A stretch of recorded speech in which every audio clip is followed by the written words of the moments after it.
Hey everyone, welcome back to my channel. So today we're going to be talking about developing characters, and this is going to be a collaboration video with HollyDavis. So go ahead and check out her channel. It's going to be linked down below, and let's get started with developing characters.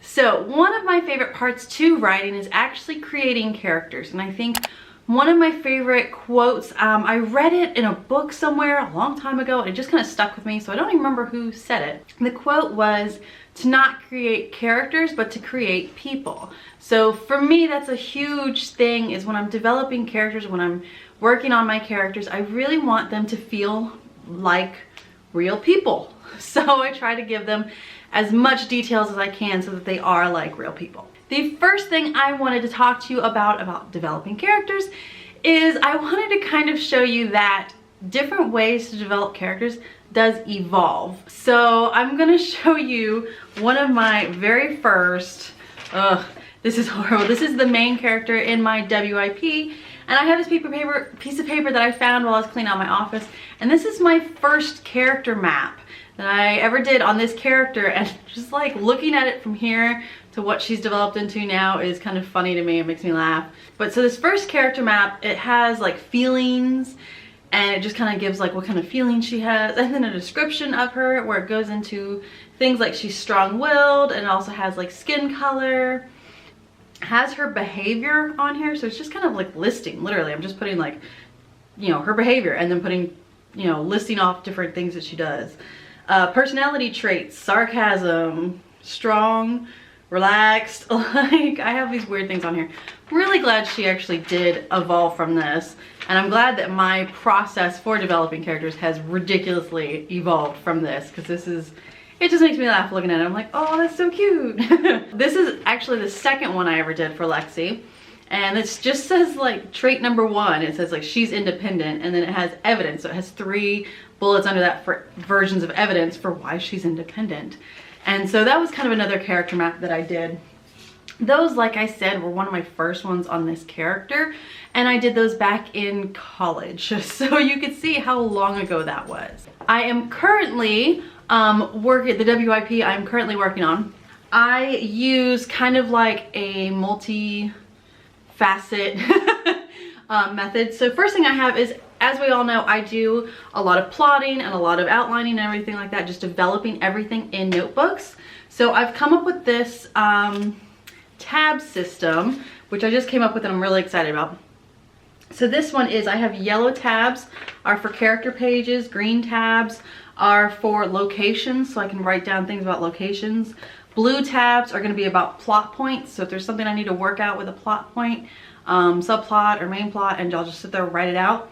And then I have red as well. I just don't know what to use with the red tabs for just yet. I think it'll come to me eventually. So I have this tab system. So the same character, the main character that I had on my first try at character mapping, I now have listings. So this is kind of what I do first. When I come up with the character's name, I literally just write it at the top, and then I will start doing all these questions.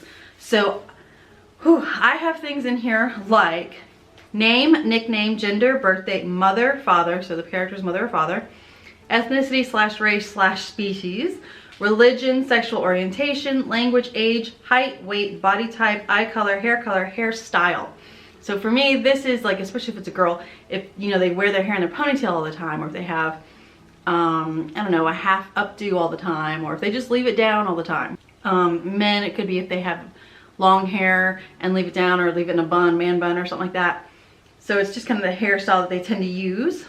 I have facial hair, glasses or contacts, piercings or tattoos, skin color, birthmarks or scars.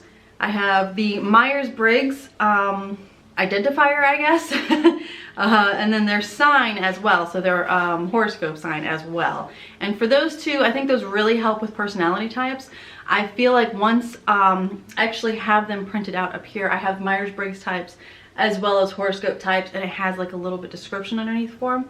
That helped me a lot with one of my characters in this book. I was just kind of struggling with making this character a little bit deeper. He was coming across very flat to me. I was like, all right, well, what kind of Myers-Briggs do I feel like he would be? And I picked out, you know, his Myers-Briggs, and it was the most loyal. So that came in, you know, that's gonna come in handy later on in this book and later on in the series. And then from there, I decided that he was going to be an Aries. So that actually helped me come up with his birth date. And then I just kind of narrowed down a date from there that I felt like was a good birth date for him. So that will also help throughout the series. Next, I have their family, their friends. So if they have brothers, sisters, cousins, anything like that, that'll show up. Friends, like who are their friends. Education, their occupation, their biggest fear, their biggest secret, their biggest regret, their sports and hobbies. I also have their favorite book. So I really do think what type of books people read really says something about them as well. So I like to include their favorite book in there. 5-year plan, 10-year plan. So I think that having most people have some sort of a plan. It doesn't necessarily have to be 5 years from now I'm going to be doing this, but it has that, at least has that perspective of I want to be doing this eventually. I want this kind of a family eventually. So having that kind of plan and that foresight for the rest of this person's life, you're going to see what drives them more, and you're going to see, you know, where their road goes and why they're fighting so hard for certain things. So that's what the 5-year and 10-year plan helped me with. I also have in here annoying habits. So I actually came up with this when I was doing one of my annoying habits. I tend to tap my teeth when I'm thinking, which is annoying to the people around me. I also put in that character's hero. So if that's going to be someone in their real life, or if it's like someone they look up to, it could be another like author they look up to, it could be some activist they look up to, some political figure, it could be anything like that that they look up to. So anybody kind of like a real life stance that they look up to. I've also put in what annoys them most. So there could be something that just annoys you to no end and it'll drive you nuts. So you could put that into your story as like, that's why they get so annoyed and they lose it and just start yelling at them. It could be anything from traits like not following through on things or being dishonest, anything like that, to simple things of like, my husband does this and it drives me up a wall, drives me nuts. But like the picking of your cuticles, like he picks at his cuticles constantly. Oh, it's so annoying, and I'm always yelling at him about it, but things like that. So that's going to be the annoying trait, like the trait that annoys them the most. And the last thing that I have on this when I really start digging into a character is going to be their most treasured item. So that could be anything. It could be a book, it could be a doll, it could be a picture, it could be anything. One of my favorite stories I think ever is the Winchester house in California. There's this huge safe that had so many locks on it and everything in this house, and when they opened it up they were expecting to see, you know, find money and jewels and, you know, what everybody generally thinks is the most treasured item. But when they opened it up, it was actually only a lock of hair from her daughter and her husband, who had both passed away. So to me, things like that really kind of tell you who that character is. So having a lock of hair, like if you're doing a period piece, having a lock of hair is definitely very symbolic of the sense of they just miss that person and they have that one lock of hair, which is their tie to that person. So that's why I kind of put that in, because it really does say something about the character.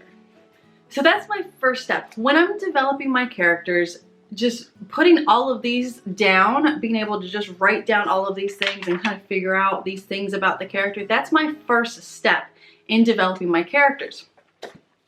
I have this, which I really always come back to, my notebooks. I love my notebooks. You guys know I do.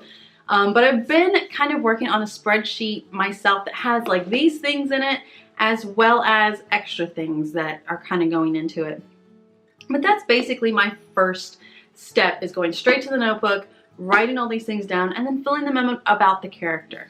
So step number 2, I'm an extremely visual person. I love visual things that just kind of bring out emotion, and that's kind of how I work.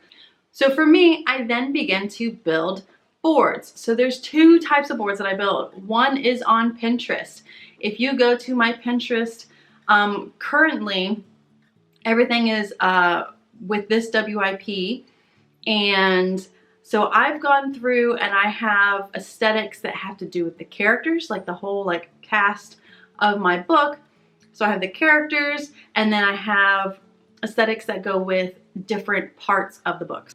It's locations, people, people's homes, hometown. So I have boards for each of these things so that when I feel like I'm getting stuck in describing something, or I feel like I can't describe something, I'll go to those boards and I'll look at the board and just flip through it, and then it kind of just starts to loosen up my writing abilities, if you will.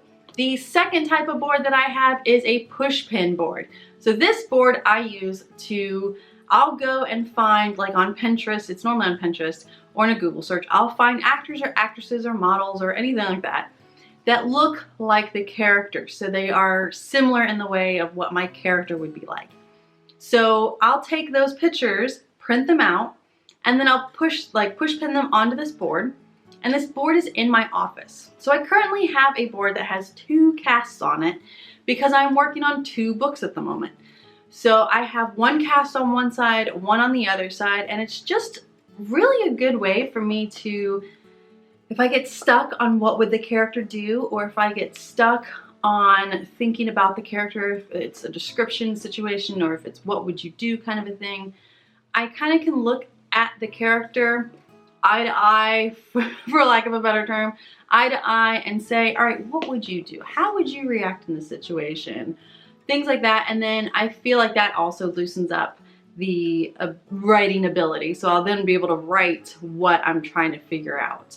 So I think that's a good way for me to visually be able to say, that's my character and my character would do this. That's pretty much what I do for the most part when it comes to developing my characters. Once I've developed a good group of the characters, basically like the main characters, and then a little bit of the outline characters, I will go back, and especially when it comes to, I normally have like 2 or 3 main characters that are throughout the whole book. So these characters, I'll create what I call character interaction pages. This is a character interaction page. So what I will do is I will go through and I'll have, like, the pink side is the female character on this one. The pink side is the female character, the blue side is the male character. That is completely sexist, I understand, but that's the colors that I had that day. So I'll have one side is one character, one side is the other. And as we go through, and there's just the kind of different plot points, subplots, interactions, anything where they interact with each other, I'll have kind of their feelings and their emotions and their thoughts as they go through these things. This is all, right to here. This is one book. So it's really not that bad, actually, because they're all one page. They're not both sided. This is only a few pages to go through an entire book. So like I said, I really only picked the plot points, the big points, and the big situations where I think there needs to be a good interaction between these characters to build a relationship with these characters. So I did this one with the male and female leads. And then I did this one. This is the female, the lead female and her best friend in the story. So this is an interaction sheet. And each of them are going to be different lengths because you don't really have to hit every point. And like I said, this is interactions between best friends. This is interactions with male and female lead characters. So they're going to be different lengths and everything like that. And I will go into depth in another video about my character interaction sheets.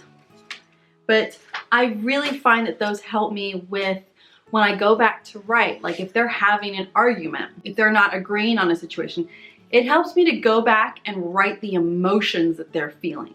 So I can, you know, depending on which point of view, if it's between this character's point of view or this character's point of view, I can go back and really feel how that character's feeling and, you know, based off those feelings, how their reactions are going to be.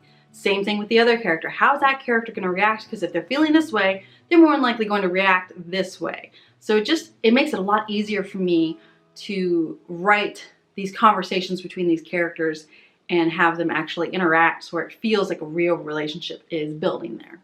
So that is it for my video. This is, like I said, just a glossing over of kind of how I develop characters from the very beginning all the way through the interactions and everything in the end, which really just helped me get ready to write the story. This has nothing to do with the edging phase. This is just to develop the characters before I even start writing. Because I feel like when I'm writing, they take on a mind of their own and they go for it and it just kind of comes out that way. So that's it for my video on developing characters. I hope you guys enjoyed this, and don't forget this was a collaboration with HollyDavis, so check her out. I'm gonna put her links down below, and I hope you guys enjoyed it. I'll see you guys next time. Bye.